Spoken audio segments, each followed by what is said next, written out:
I just think it's time for something new. I don't know, it's almost like I've gotten out of the practice of creativity. We need something like big and bold. Inverter round 3? I don't know, I just don't know if I'm up for that right now. Besides, we kind of already did it and there's off-the-shelf stuff.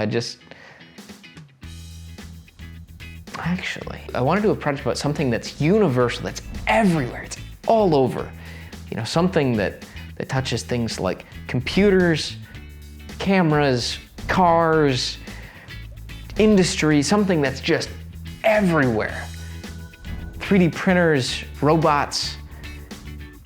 I want something that can touch everything that a maker might want to make. Something that just gets people excited. Well, at least it gets me excited.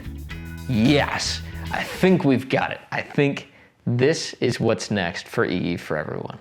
In fact, this might be the best series we've ever done.